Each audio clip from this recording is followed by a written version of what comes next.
ಸೇನಾ ಮುಖ್ಯಸ್ಥರ ಜೊತೆಗೆ ಮತ್ತೆ ರಾಜನಾಥ್ ಸಿಂಗ್ ಮೀಟಿಂಗ್ ಕರೆದಿದ್ದಾರೆ.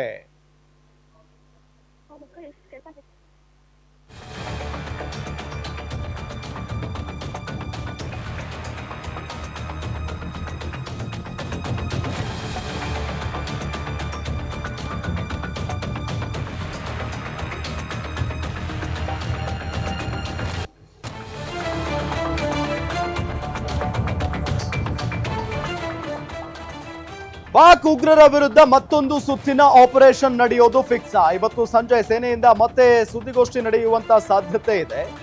ಪಾಕಿಸ್ತಾನ ಉಗ್ರರ ವಿರುದ್ಧ ಈಗಾಗಲೇ ದೊಡ್ಡ ಮಟ್ಟದ ಕಾರ್ಯಾಚರಣೆ ಆಯಿತು, ದಾಳಿ ಆಯಿತು. ಅದಾದ ನಂತರ ಈಗ ಮತ್ತೊಂದು ಆಪರೇಷನ್ಗೆ ಭಾರತ ರೆಡಿ ಆಗ್ತಾ ಇದೆಯಾ? ಸೇನಾ ಮುಖ್ಯಸ್ಥರ ಜೊತೆಗೆ ಮತ್ತೆ ರಾಜನಾಥ್ ಸಿಂಗ್ ಮೀಟಿಂಗ್ ಕರೆದಿದ್ದಾರೆ. ಆಪರೇಷನ್ ಸಿಂಧೂರ ಸಕ್ಸಸ್ ಆಗ್ತಾ ಇದ್ದಂತೆ ರಕ್ಷಣಾ ಸಚಿವರು ಸಭೆಯನ್ನ ಕರೆದಿದ್ದಾರೆ. ಸಿಡಿಎಸ್ ಅನಿಲ್ ಚೌಹಾಣ್, ಭದ್ರತಾ ಕಾರ್ಯದರ್ಶಿ ಇವರೆಲ್ಲರೂ ಕೂಡ ಈ ಒಂದು ಸಭೆಯಲ್ಲಿ ಇದ್ದಾರೆ.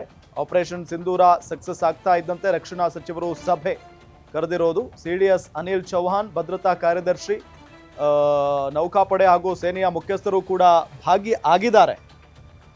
ಎಸ್, ಗಮನಿಸ್ತಾ ಇದ್ದೀವಿ. ಇವತ್ತು ಸಂಜೆ ಸೇನೆಯಿಂದ ಮತ್ತೆ ಸುದ್ದಿಗೋಷ್ಠಿಯನ್ನ ನಡೆಸುವಂತ ಸಾಧ್ಯತೆ ಇದೆ. ಅಂದ್ರೆ ಯಾವ ರೀತಿಯಾಗಿ ಮುಂದಿನ ಕಾರ್ಯಾಚರಣೆ ಅಥವಾ ಮುಂದಿನ ಕ್ರಮ, ಇದೆಲ್ಲದರ ಬಗ್ಗೆಯೂ ಕೂಡ ಮಾಹಿತಿಯನ್ನ ತಿಳಿಸುವಂತ ಸಾಧ್ಯತೆ ಇದೆ. ಬಹಳ ಪ್ರಮುಖವಾಗಿ ಈಗ ಭಾರತ ಹೇಳಿರೋದು, ಪಾಕಿಸ್ತಾನದ ವಿರುದ್ಧ ಏನು ನಡೀತಾ ಇತ್ತಲ್ಲ ಈ ಒಂದು ದಾಳಿ, ಈ ಒಂದು ಕದನ, ಅದಕ್ಕೆ ಮಾತ್ರ ವಿರಾಮವನ್ನ ಘೋಷಣೆ ಮಾಡಲಾಗಿದೆ ಅಷ್ಟೇ.